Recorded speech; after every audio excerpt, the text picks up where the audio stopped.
Nessa aula de hoje, seguindo a nossa disciplina de manejo, eu vou tratar um pouco com vocês agora da parte de métodos de controle de praga. Teve uma aula específica relacionada com controle biológico algumas semanas atrás, que também se encaixaria nessa parte de métodos de controle, mas eu achei que seria interessante, por tratar dessa parte mais voltada ali para essa questão da utilização, né, de outros organismos para fazer esse combate, eu achei que seria interessante para a gente, principalmente da biologia, a gente ter um contato um pouco maior com esse tema. Então eu tirei dessa parte aqui de métodos de controle, né, mas o controle biológico também faria parte, também é um tipo de método de controle que pode ser utilizado, né, reutilizando aí, né, e mais uma vez essa casinha aí que mostra meio que essa estruturação de um MIP, de um manejo integrado de práticas, a gente vê ali que existem diversos tipos de controle, né? A gente consegue ver aqui no caso, nessas colunas dele aqui, né? Então, esses diversos tipos de controles que vão poder ser aplicados para que você controle ali as populações de insetos, as populações de outros organismos, né? E um deles ali seria o controle biológico, além de outros tipos, né? Que é o que eu vou citar aqui. E uma coisa sobre essa aula, né? Eu dividi ela em duas. Uma parte dos métodos eu vou tratar com vocês nessa aula, né, que seria essa parte 1, e na próxima vou tratar com a outra parte, né? Porque aquela questão de senão a aula ficaria muito, muito grande. Então eu vou tratar só com alguns, né? Começando aí, só relembrando algumas coisas relacionadas com esse manejo integrado de pragas, né? Que vai ter esse controle ali que leva em consideração características ecológicas e vai principalmente vai fazer esse controle quando existe algum problema relacionado ali com o nível econômico, né? Que a praga vai atingir um nível de controle, um nível de ação que é necessário. Então vai existir, lembra que existe o nível de equilíbrio, que é quando uma população de inseto ela mantém aqui a sua população meio que em uma quantidade que não causa o dano econômico real. Né? Então, você controlar essa população e acabar gerando um custo muito maior do que você deixar essa população. Então, existe esse nível de equilíbrio que algumas pragas vão manter. Existe o nível de dano econômico, que é quando a densidade populacional ela chega num patamar ali que começa a fazer dano econômico. Então, aqui mostrando no SB, ó, o NDE aqui seria essa linha. Então, a gente vê que está chegando aqui, né? Então, está começando, a densidade populacional dessa praga, ela está chegando nesse nível de dano econômico. E existe o NC, que é o nível de controle.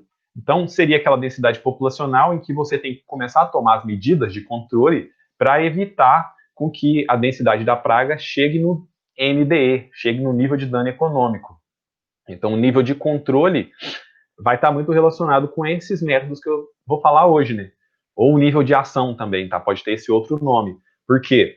Porque então esses métodos vão ser tomados, em muitos casos, né, quando a densidade da praga atinge o nível de controle, você toma esses métodos, você faz esses métodos para evitar com que a praga atinja um nível de dano econômico, atinja uma densidade que vai começar a causar prejuízos ali.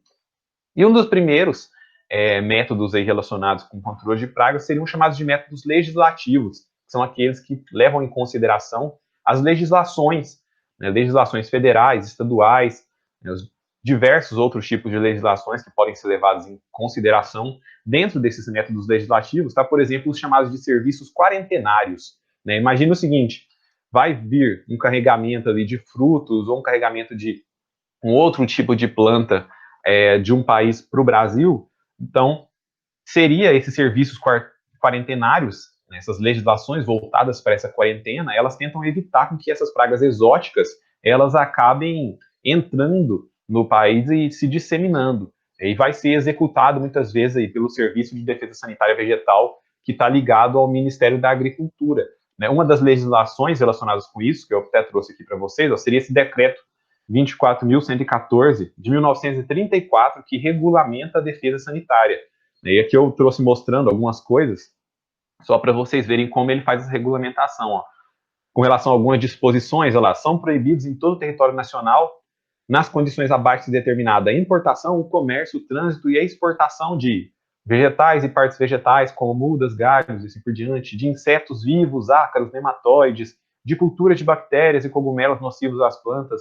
Então aqui já dá para a gente ter uma noção de que essa defesa sanitária vegetal, né, ela vai tentar impedir com que haja entrada de qualquer tipo de material vegetal, outros tipos de materiais ali, que, como insetos, como nematóides e assim por diante, que possam acabar se disseminando nas nossas lavouras e no nosso país. Essas pragas que são de outros países e vão poder acabar vindo para cá. Né? Isso é algo que acontece, né? Já aconteceu em alguns casos e vão existir essa defesa sanitária, né, ela vai atuar ali nas exportações, na importação, para impedir saída e entrada de produtos agrícolas que são atacados por praga, né, principalmente em virtude do grande fluxo atual que existe e do risco de se introduzir uma praga agrícola que possa causar problemas muito grandes. Né? Por exemplo, aí o Brasil mesmo, dependendo do tipo de fruta, ela acaba que não faz a exportação de certos tipos de fruta in natura para alguns países em virtude do risco de disseminação de algumas pragas. Então, o conhecimento da distribuição geográfica de uma praga, né, ele vai ser um fator decisivo para ter essa exportação e essa importação. Né? Então, algumas pragas, por exemplo, vão ser mais restritas aqui do nosso país. Então, saber, né, onde ela é encontrada, em que país ela é encontrada, é um fator que vai decidir se um país vai poder exportar ou importar aquele produto. Né? E o que seria essa praga quarentenária? Uma das definições aí dadas por esse FAO, né, o Food and Agriculture Organization, ele traz ali que uma praga quarentenária seria uma praga que tem importância econômica para a área em perigo, onde ainda não está presente ou, quando presente, não se encontre amplamente distribuída e está sob controle oficial. Então, isso que seria essa praga quarentenária, é aquela que vai requerer, então, com que sejam tomadas algumas medidas, chamadas de medidas desses serviços de quarentena, né, serviços quarentenários, eu vou dar alguns exemplos, para evitar com que ela se dissemine. Né, e a identificação dessas pragas quarentenárias vai ser baseada em alguns critérios que são estabelecidos por esse FAO, né, como aí, a presença ou ausência dela em uma área de risco, a distribuição dela, se ela se encontra, por exemplo, no território nacional inteiro ou só restrita a alguma área, a importância econômica, né, se ela costuma chegar ali no nível de dano econômico muito facilmente, e se ela é ou não controlada oficialmente. Né? Isso são alguns critérios que vão definir se a praga ela é quarentenária ou não. E elas vão ser classificadas aqui, uma classificação mais restrita. Existem outros pontos também aí dentro dessas classificações, né, que seria aí, por exemplo, a praga quarentenária A1, que ela tem uma importância econômica potencial para a área de risco, onde ela ainda não se encontra presente. Então, vamos supor que existe uma praga aqui no Brasil que não está presente lá nos Estados Unidos. Né? Ela seria, então, definida por eles como essa praga quarentenária A1. Né? Ela não está presente lá e ela pode ter uma importância econômica bem grande ali para a área de risco que ela vai acabar afetando. Né? E um outro exemplo aí, praga quarentenária A2, que vai ter importância econômica potencial para a área de risco também, e onde ela ainda não se encontra amplamente disseminada e está sendo oficialmente controlada. Né? Imagina que já existe uma praga aqui no país, mas ela ainda se encontra mais restrita ao sul do país. E não está totalmente, está sendo, quer dizer, existe tentativas de controle. Né? Então, isso seria uma definição de praga quarentenária 2. Né? Existem outras também, tá? Tipo praga quarentenária regional. Então, aqui seria só para mostrar que existem diferenças nessas classificações, né, de como você determina o que é uma praga quarentenária e você, dentro disso também, faz uma outra classificação. Né? E o Ministério ali da Agricultura, Pecuária e Estabelecimento, né, o MAPA, ele tem lá, por exemplo, uma instrução normativa que traz listas de pragas quarentenárias. Né? Aqui um exemplo, ó, uma lista de praga quarentenária ausente, essa A1 que eu falei para vocês, ó, e aí ele traz lá uma lista com um monte de espécies. Né? Aqui eu cortei e coloquei só duas, só para representar isso. Então, aí, dentro da caína, tem esse ácaro ciro, né, que seria o representado nessa imagem aí, ó, que ele consegue, né, ele tem como hospedeiro, por exemplo, o milho, a soja, o sorgo, né, então esse seria uma praga quarentenária que não se encontra presente, no caso, no nosso país, né. Afeta ali as sementes, os grãos, os frutos, e acontece principalmente, ó, ataca principalmente pós-colheita, né, no armazenamento. Então aí um exemplo, né, de uma praga quarentenária, né, que é encontrada em uma lista. Então o mapa aí, né, o Ministério da Agricultura, Pecuária e Abastecimento, ele vai estar relacionado com criar essas listas também, né, essas legislações relacionadas com isso. Né, e alguns países, a maioria vai ter a norma própria para legislar sobre as ações, mas existem alguns grupos que, que se unem para tomar medidas conjuntas. Por exemplo, existe esse COSAV, que é o Comitê de Sanidade Vegetal do CONISU, que é formado ali pela Argentina, Brasil, Chile, Paraguai, Uruguai.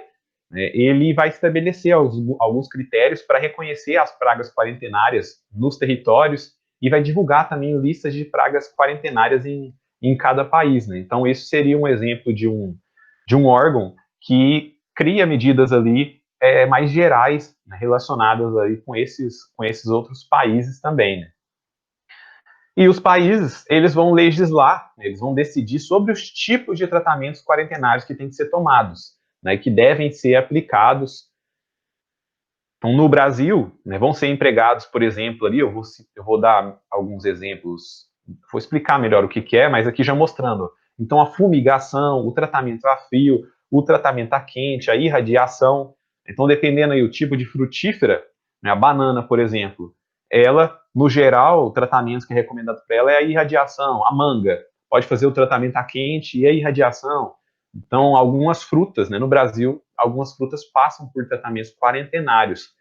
Né, e quais são alguns tratamentos quarentenários aí que vão existir, né?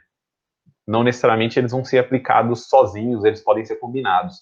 Então, a fumigação, né, que é a aplicação, no caso aí, aqui está falando de brometo de metila, mas seria a aplicação de um emprego, né, de algum de alguma fumaça que vai conter esse composto e é muito utilizado para controlar pragas de grãos armazenados. Então aqui está mostrando, a imagem ficou meio pequena, mas está mostrando, né, essa fumaça aí seria essa fumigação. Né? Em muitos casos, por exemplo, eles pegam o material ali que vai estar armazenado, eles cobrem com plástico e fazem essa fumigação lá por dentro do plástico, deixa ali durante determinadas horas para fazer esse controle dessas pragas. Né, como eu disse, principalmente de grãos armazenados. O tratamento a quente, né, que é quando vai se empregar ali vapor d'água, ou então hidrotermia, para você poder fazer o tratamento quarentenário. Né, então você emprega o vapor d'água ali até que a polpa da fruta atinja uma certa temperatura, você mantém aquela temperatura por um certo tempo, então isso seria um exemplo. Ou então você submerge a fruta também, né, numa água ali que vai fazer com que a polpa dela atinja uma certa temperatura, então é mantido durante algum tempo, isso seria um tratamento a quente. O tratamento a frio, então aí o emprego de câmaras com a temperatura baixa, onde a fruta vai ficar ali durante algum tempo, né, isso é utilizado, por exemplo, para eliminar uma mosca que é chamada de mosca mexicana, que é encontrada em pêssego, em nectarina, em uva, né? E aí, para eliminar ela, eles colocam essas frutas em uma temperatura ali para que a polpa da fruta atinja cerca de 0,55 graus Celsius durante alguns dias. Então, aí mostrando um exemplo de tratamento a frio.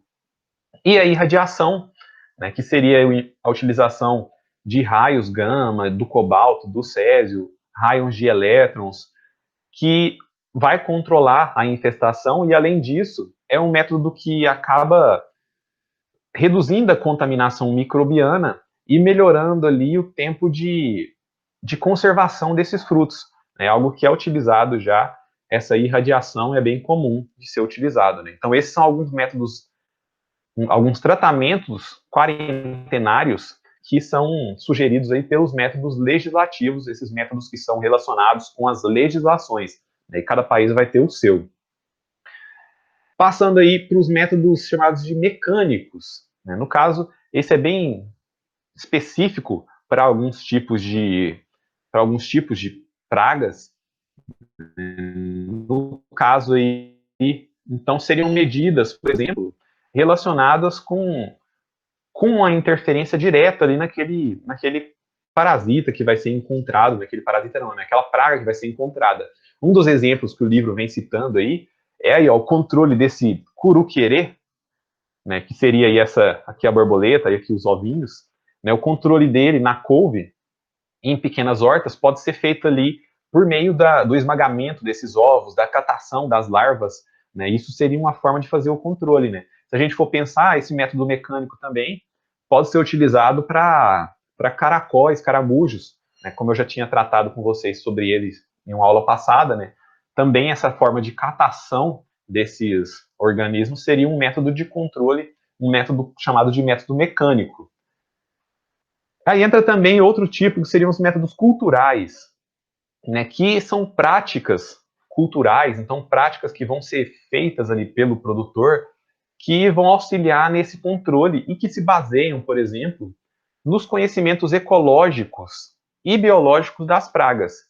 Você conhecendo, por exemplo, sabendo que a praga, ela durante uma certa fase do ciclo dela, ela vai ficar, uma pulpa vai ficar no solo, por exemplo. Se você toma uma medida relacionada com o solo, você consegue eliminar essa praga. Ou então você sabendo que uma praga costuma ficar na palhada que sobra ali após uma colheita, digamos assim, você tendo alguma forma de remover ou reduzir aquela palhada, é uma forma de você fazer esse controle. Então, métodos culturais vão estar relacionados com essas práticas culturais para se controlar essas pragas. Né? Dentre esses métodos culturais está, por exemplo, a rotação de cultura.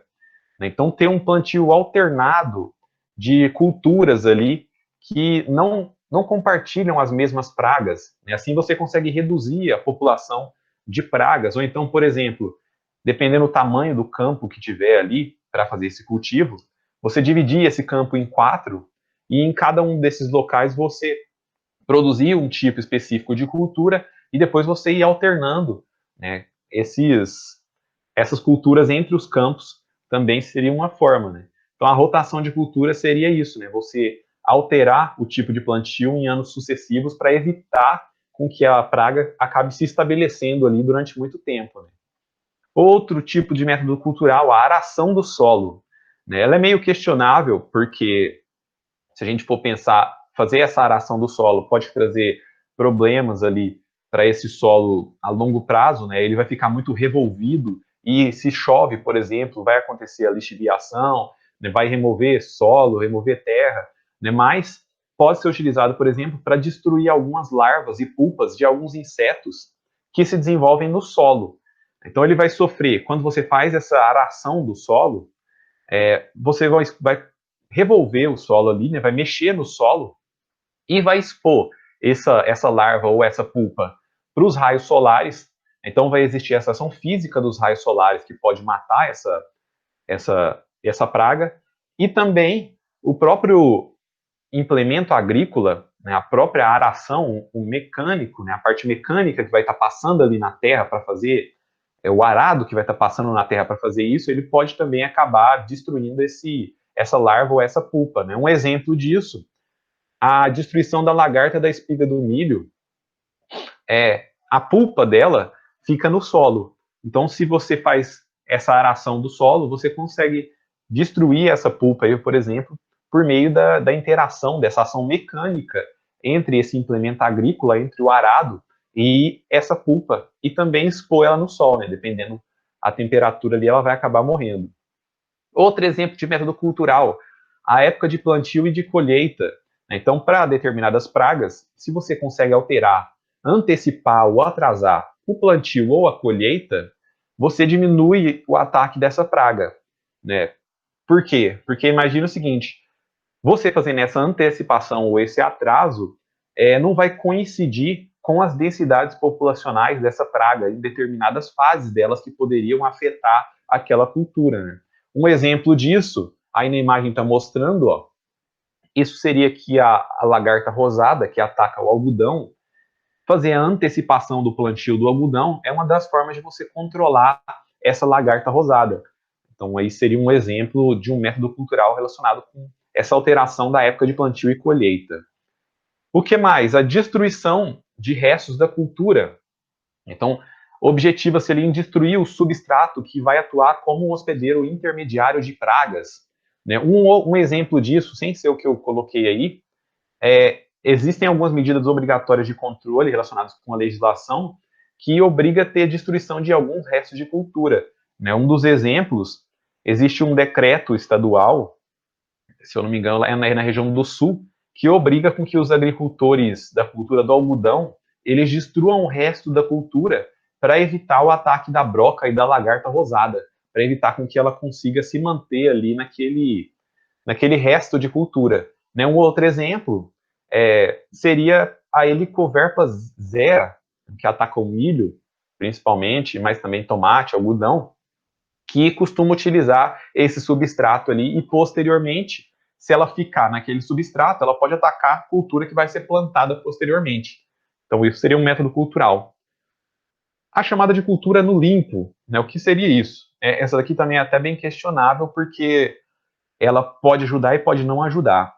Em alguns casos, pode ser que a presença de mato, de florestas próximo à cultura, favorece a infestação de certas pragas, né? Porque esse mato ele pode servir como um local de abrigo para os adultos, ou então pode ter substratos alimentares para certas fases infectantes, né? Isso daí pode acontecer, mas, né, como eu disse, ele é questionável por quê? Porque o contrário também pode acontecer, né? Pode ser que se você reduza essa mata próxima à sua cultura, você vai estar atrapalhando ali um inimigo natural da praga que poderia atacar. Então, por exemplo, o livro cita o seguinte, né, se o pulgão tem a infestação menor quando ele está próximo de mata, porque a mata fornece um abrigo para o inimigo natural dele. Então, a cultura no limpo é um método cultural que pode ser feito, reduzir essas matas nas proximidades da cultura, mas ela é questionável porque você pode também reduzir os inimigos naturais e assim fazer com que a praga consiga ser mais forte ainda.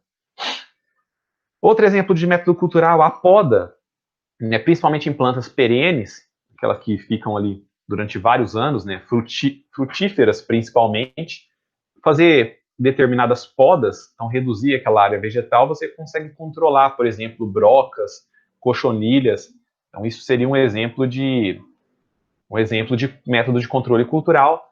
A adubação e a irrigação, né? Por quê? A adubação, que acredita-se que quando a planta está equilibrada nutricionalmente, ela tem uma maior resistência ao ataque de pragas. E a irrigação, porque em virtude da ação mecânica da água ali, né, isso pode fazer uma lavagem, de certa forma, de pequenos insetos e remover eles daqueles vegetais. Né?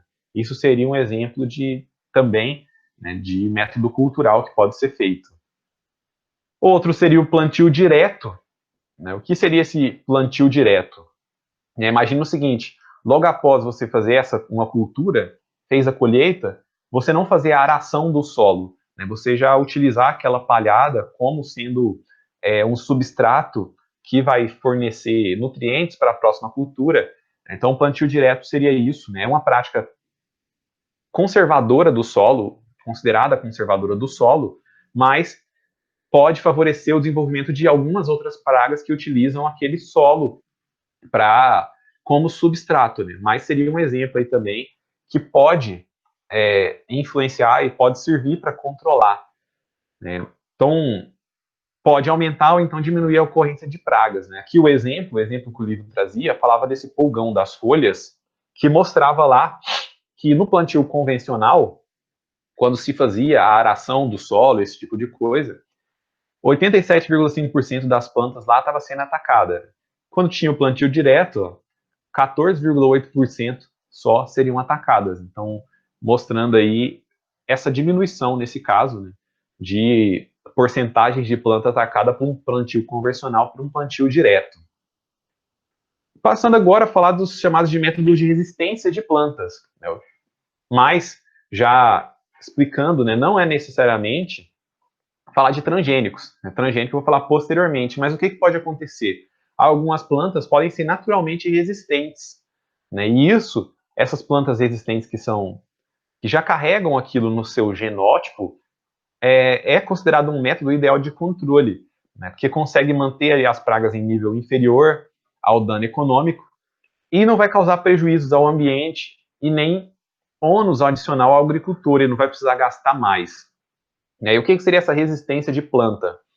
Uma definição, ó, é a soma relativa de qualidades hereditárias apresentadas pela planta que influenciam a intensidade do dano provocado pelo inseto, né, muitas vezes específica. Então, o que seriam essas palavras grifadas aqui? Então, a resistência ela vai ser relativa por quê? Porque ela tem que ser comparada. Então, você, por exemplo, pega uma planta, um cultivar ali, né, que você plantou aqui, uma planta aqui, e outra, e você compara para ver qual vai ter mais ou menos resistência. Então, ela é relativa porque trata disso, né? Tem a necessidade de comparação com outros cultivares. Ela é hereditária, por quê? Porque ela tem que ser passada, né? Ela tem que ser herdável pela planta filha, digamos assim, né?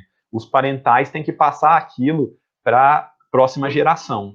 E ela é muitas vezes específica, por quê? Porque muitas vezes essa resistência ela acaba sendo somente a uma praga, né? Sendo que pode existir a suscetibilidade a outras pragas. Então, a definição de resistência de planta estaria dentro disso. Né?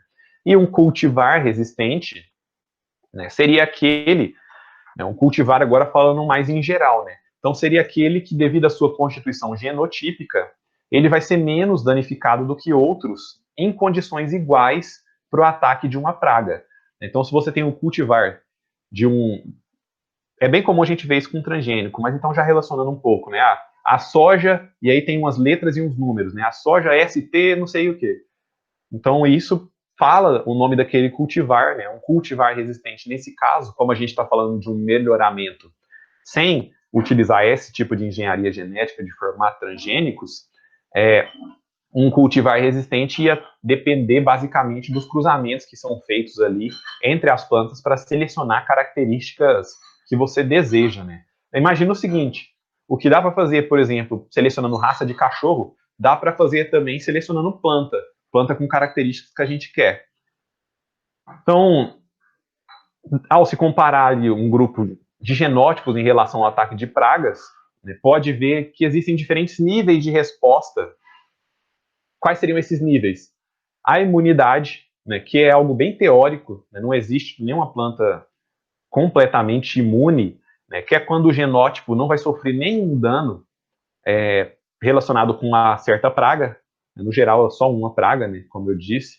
A alta resistência, que é quando o genótipo sofre pequeno dano, então essa daqui pode até existir, né, não é tão teórico. A resistência moderada, que é quando o genótipo sofre dano um pouco menor que os demais, a suscetibilidade, que é quando o dano do genótipo é semelhante aos demais, e a alta suscetibilidade, que é quando esse dano ele vai ser muito alto. Então isso vai existir. No geral, o que acontece, né? A gente consegue encontrar mais esse tipo de dano aqui, né? Esse tipo de dano não, esse tipo de nível de resposta, né? Plantas que têm uma resistência moderada. E elas são também acabam sendo as mais utilizadas, porque esse método de resistência de planta, ele pode ser utilizado combinado com outros métodos. Então, se utilizar de uma planta que tem essa resistência moderada, já seria o suficiente para conseguir evitar, né, um dano muito grande. Você já ter essa planta que tenha uma certa resistência. E também tem que estar atento ao que é chamado de pseudo-resistência, né, uma falsa resistência. Né? Quais seriam casos relacionados com isso? Quando acontece o escape, né, então as plantas não são atacadas por acaso, né, isso é bem comum quando existem baixas infestações de uma determinada praga em uma certa região, quando existe ali a evasão hospedeira ou a assincronia fenológica, tá? É o mesmo termo que vai falar da mesma coisa, que é quando ó, a maior suscetibilidade da planta coincide com a época de baixa densidade da praga. Então, lembra que eu expliquei lá relacionado com você mudar a época de plantio para que não coincida com a alta densidade da praga, né? Então, é meio que isso que estaria acontecendo aqui, né? A planta não necessariamente tem resistência, só que quando ela está suscetível, não tem a praga ali que vai conseguir fazer um dano muito grande nela, né? A resistência induzida, que pode ser temporária por conta de condições especiais do ambiente. Então, por exemplo, condições relacionadas com a fertilidade do solo, com a irrigação, com a drenagem, pode fazer com que essa planta ela tenha uma certa resistência, mas não necessariamente seja uma resistência real, seja somente em virtude das condições que ela está passando ali. E a compensação na produção, né, que é quando a planta ela compensa, de certa forma, o órgão atacado, produzindo ali, por exemplo, ou se regenerando, né, compensando ou se regenerando. Né? Então, ó, a porcentagem de órgão atacado é menor, pois a planta os produz em maior quantidade para compensar os menores tamanhos, o menor tamanho. Né? Um exemplo disso, a soja, ela possui grãos menores, né? Então, quer dizer, quando ela é atacada, os grãos acabam sendo pequenos e acabam sendo menos danificados por percevejo e por moscas. Né? Então, não necessariamente a planta não está sendo atacada. Né? Ela meio que está reagindo com aquilo e, em virtude disso, está influenciando em uma característica dela. Mas não necessariamente ela tem uma resistência real, uma resistência que ela carrega no seu genótipo.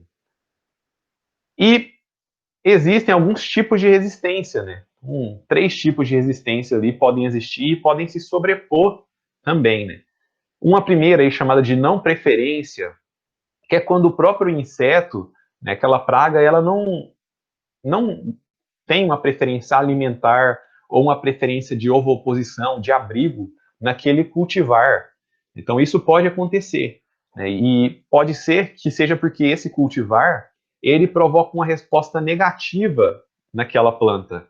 Então existe um estímulo químico ou físico que é governado ali por fatores genéticos, lembra que tem que ser hereditário, e que vai fazer com que o inseto ele ou não goste de se alimentar, ou não se utilize dela para ovopor, ou como abrigo. Então, essa não preferência, por exemplo, pode estar relacionado ali com a localização da planta. Né? Pode ser uma localização que seja atraente, ou uma localização que seja repelente, ou com a movimentação da planta. Né? Dependendo do tipo de movimentação, pode ser que ela não favoreça a ovoposição ou o abrigo, ou pode ser que essa planta ela tenha, né, umas outras características químicas que não sejam tão favoráveis para esse inseto. Né? Então, quando se fala dessa não preferência, estaria relacionado a isso, né? Esses estímulos que vão acabar fazendo com que o inseto ele não tenha um estímulo que ele vai querer ir para aquela planta. Né? Outra resistência chamada de antibiose, que vai acontecer quando o inseto, ao se alimentar do cultivar, ele tem um efeito, existe um efeito adverso, um efeito negativo sobre a sua biologia. Né? Dentre esses efeitos negativos, pode ser uma mortalidade na fase imatura, pode ser redução de peso, redução de fecundidade, redução de fertilidade, dentre outros. Né? Um exemplo de coisa relacionada com essa antibiose é a presença de substâncias químicas, que é bem comum de existir, por exemplo, alguns metabólitos secundários que vão fazer isso. Né? Um exemplo do que a gente vê em muitos trabalhos é falando das saponinas, né, que estão presentes, por exemplo, no Comigo Ninguém Pode, e que, dependendo ali do tipo de inseto, ele não consegue, ele não consegue se alimentar e acaba tendo um efeito adverso se ele se alimenta dessa folha dessas plantas. Né? Então, isso seria um exemplo de um tipo de resistência, né, essa antibiose, e outro, a impropriedade nutricional, né, que é quando a planta ela não tem nutrientes o suficiente para aquele inseto, então acaba que ele evita aquela planta, né, existe um efeito adverso para ele, então isso seria um outro tipo de resistência. E o terceiro, o chamado de tolerância, que é quando o cultivar ele é menos danificado que os demais, sob um mesmo nível de infestação do inseto, sem que haja efeito no comportamento ou na biologia deste inseto. Então, alguns cultivares eles vão conseguir tolerar mais o ataque de pragas. Né? Um exemplo disso, a soja é um tipo de planta que consegue tolerar mais ataque de praga. E o que acontece? Né? Quando ela tem, em determinada fase da vida, ali, as suas folhas atacadas, por exemplo, ela consegue criar uma forma de compensar esse ataque. Né? Isso seria um exemplo de tolerância que vai existir, que é um tipo de resistência que pode né, que você consegue observar. Então, entre outras causas, está aí, ó, a maior capacidade da planta de compensar a área destruída, ou pelo crescimento ou pela regeneração, e um maior vigor, ou a maior área foliar, né, dentre outros tipos de resistência. Né? Então, isso seriam 3 tipos de resistências que podem existir até na mesma planta, não necessariamente eles vão ser separados. Né? E quais seriam as causas da resistência? O que vai causar? Podem ser causas físicas, causas químicas, então, causas morfológicas, essas primeiras, ó, causa física. Um exemplo, a questão da cor do substrato vegetal pode afetar na seleção da planta hospedeira para se alimentar ou para ovoposição. Isso é bem raro de acontecer, mas é um exemplo. Aqui o livro trazia, né, citando isso, né, a coloração vermelha de certos tipos de repolho ali, acabam tendo uma repelência nesse tipo de inseto aqui, né, esse Pieris rape. Então aí seria um exemplo de uma causa física que causa uma resistência. Né. Outro, as causas químicas, né, isso eu já até falei para vocês, né, mas substâncias químicas que vão atuar no comportamento, no metabolismo, ou vão trazer impropriedades nutricionais para a planta. Então, essas substâncias químicas vão acabar fazendo com que o inseto, ou ele seja repelido, por exemplo, dessa planta, né? Ou existe uma inibição na alimentação. Aqui o exemplo, ó, existe essa florizina, que é encontrada em macieiras, e ela é um inibidor da alimentação desse Myzus persicai aqui. Então, mostrando um exemplo de substância química que influencia nisso. Né? E dentre as substâncias, né, os nomes dessas substâncias relacionadas com essa interação, tá aí esses aleloquímicos. Né? Então, isso seria um exemplo de substância responsável por essa interação química que vai existir. E também as causas morfológicas. Né? Então, diversas características da planta vão afetar em diversas características biológicas desse inseto, né? A locomoção, no acasalamento, na seleção do hospedeiro para ovipor, para alimentar, na ingestão, na digestão do alimento. Então, podem ser desde fatores estruturais relacionados à dimensão e à disposição da estrutura vegetal, né? Como assim? Imagina esse exemplo aqui, né, da cana-de-açúcar. Se existe uma compactação maior das folhas no caule dela aqui, né, já se observou que a Diatria saccharalis, essa broca da cana, ela não consegue atacar tão bem a cana. Né? Então aí, um fator estrutural, no caso, a forma com que a folha está compactada ali naquele caule, influenciando no ataque de uma broca, no ataque de uma praga. Né? Então, isso seria um exemplo de fator estrutural. Outro exemplo seriam fatores relacionados com a epiderme da planta, a espessura, dureza, textura, serosidade, pilosidade. Então, por exemplo, epidermes que têm uma dureza maior, elas podem dificultar ali a alimentação, a dureza, uma espessura maior. Pode dificultar a alimentação, por exemplo, de insetos que vão ser sugadores, né? Ou então insetos que vão, tipo a broca da cana, né? Que vão fazer vão ser minadores, né? Vão fazer aqueles buracos e vão ficar andando ali por dentro da planta. Dependendo também a textura, né? Pode dificultar a ovoposição. Né? Então, o inseto não consegue se fixar, ou então o próprio ovo ali não consegue se manter naquela planta. Então, isso são causas de resistência relacionadas com a morfologia da planta. Quais as vantagens e limitações do uso de resistências de plantas? Então, dentre as vantagens, né, é de fácil utilização, já que você não precisa ter uma manipulação muito grande dela, é uma planta normal, é só fazer a plantação, a harmonia com o ambiente, já que você não vai estar se utilizando, por exemplo, de nenhum produto químico, né, é um tipo de melhoramento baseado especificamente ali no cruzamento das plantas. A persistência, né, porque diferente de características, por exemplo, do controle químico, no geral, essa resistência de planta ela não costuma gerar a longo prazo, tanta resistência dos insetos. A redução da infestação em cultivares suscetíveis e em outras culturas, na situação em que o material resistente provoca redução na população da praga. Então, como assim? dependendo do tipo de resistência, pode ser que você plantou ali e o que era a praga, ela não consegue fazer com que a sua densidade populacional fique muito alta, né? Vamos supor que a sua plantação tem uma certa substância química que reduz muito a quantidade daquela praga. Então, o próximo cultivar que for plantado ali próximo daquele local ou no mesmo local, mesmo que ele não tenha resistência, em virtude da população de praga estar baixa, ele não vai conseguir, essa praga não vai conseguir ter as densidades aumentadas por muito tempo, né? Não interfere em outras práticas culturais, então você pode fazer rotação de cultura, pode fazer os diversos outros tipos de práticas culturais que eu citei, e também ela é compatível com os diversos outros métodos de controle que eu também citei aqui, né? E quais seriam limitações? Existe um tempo prolongado para a obtenção, né? Porque é baseado nos cruzamentos entre plantas mesmo. Então, pegar a planta ali, que tem uma certa característica, e cruzar com outra, e ver se essa geração 1 vai carregar esses genes, né? Ela é para ser hereditária.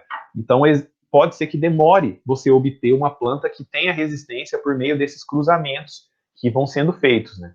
A limitação genética das plantas, né? Porque como você vai ter uma possibilidade de cruzar, em muitos casos, somente plantas mais próximas, que sejam ali, por exemplo, da mesma espécie, da mesma família, então existe um limite nesse pool genético. Então existe um limite nas quantidades de variações e combinações que você pode fazer. A ocorrência de biotipos, então, que seriam plantas que são mais restritas a determinados ambientes. Então, dependendo ali, né, você não vai conseguir transpor uma característica de uma para outra, porque uma planta pode ser muito específica de um determinado ambiente. E pode ser que existam características conflitantes, características de resistências conflitantes. Né? Como a gente está falando ali de cruzamentos entre plantas, pode ser que genes acabam interferindo um no outro e acabe fazendo com que essa resistência ela não seja, né, não apareça no fenótipo, né? Ela estaria presente no genótipo, mas em virtude da interação entre os genes, ela não vai conseguir aparecer e não vai conseguir ter aquela função que você esperava da forma certa, né? Então isso seria algumas limitações.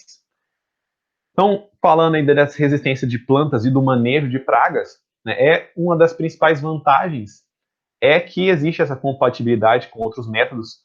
Então, não é imprescindível também, como eu já disse, a utilização de plantas que têm uma alta resistência. A resistência moderada já é o suficiente por conta dessa associação. E uma das coisas que também ela é positiva é porque ela evita a eliminação completa da praga. Então, você mantendo um certo nível da praga, você também mantém um certo nível do inimigo natural. Se você elimina a praga completamente, o inimigo natural também vai sumir. Então, você manter certos níveis da praga é bom ecologicamente, até para manter as outras espécies, para manter as outras relações que vão existir.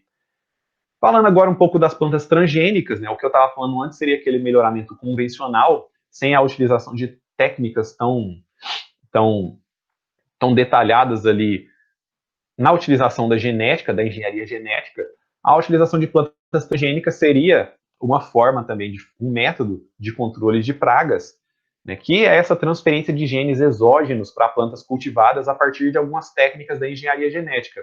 Então, quando você fala genes exógenos, você pode pegar gene desde de vegetais até de animais e de micro-organismos, né? Então, o que aumenta o pool genético, o que aumenta a quantidade de segmentos de DNA, a gente pode dizer assim, para você fazer introduções ali naquela planta. Né? Um dos exemplos que eu já citei, que é mais utilizado, pega-se o Bacillus thuringiensis, que é essa bactéria, e pega uma parte do DNA dele, faz uma combinação ali, né, por meio de um processo de transformação que é chamado de biobalística, para inserir uma parte de gene do Bacillus thuringiensis na célula da planta. Então aí vem, por exemplo, o milho BT. O milho BT seria um transgênico que tem uma parte do gene de interesse que está relacionado com esse Bacillus thuringiensis. Então isso seria uma forma de você obter uma planta transgênica que tem características ali de resistência a determinados insetos. Né? Esses genes de interesse relacionados com esse Bacillus, eles estão relacionados com isso, né? Então, plantas transgênicas também seriam um método de controle que pode ser utilizado né, e que tem algumas vantagens com relação aos métodos de melhoramento que eu citei anteriormente, né, mais convencionais, mais baseados no cruzamento mesmo de planta e planta.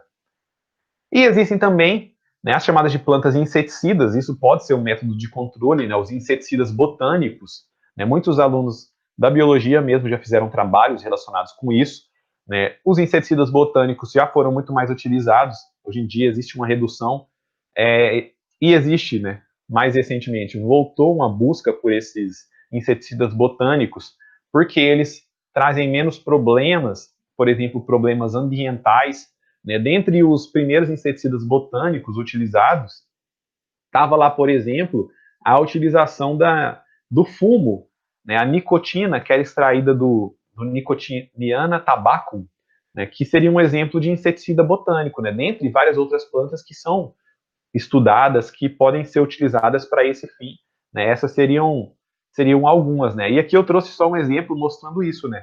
Um exemplo de utilização do pó de fumo para combater aí, pulgão, lagartas. Então, isso mostrando que ainda existe, né, produtos voltados para esses produtos voltados para esse método de controle, que são inseticidas botânicos e que têm menos desvantagens em alguns casos quando comparados com inseticidas organosintéticos, né? E são muito mais utilizados hoje em dia até em culturas orgânicas, né, em plantações orgânicas. Isso seria um dos seus principais usos. Então, essa parte, né, como eu disse, essa seria a primeira parte desses métodos de controle que eu tratei com vocês. Na próxima aula, eu vou continuar tratando de métodos de controle, mas alguns outros, alguns relacionados com comportamento, por exemplo, e assim por diante. Eu espero que tenha ficado claro. Qualquer dúvida, mandem mensagens na sala de interação e bons estudos.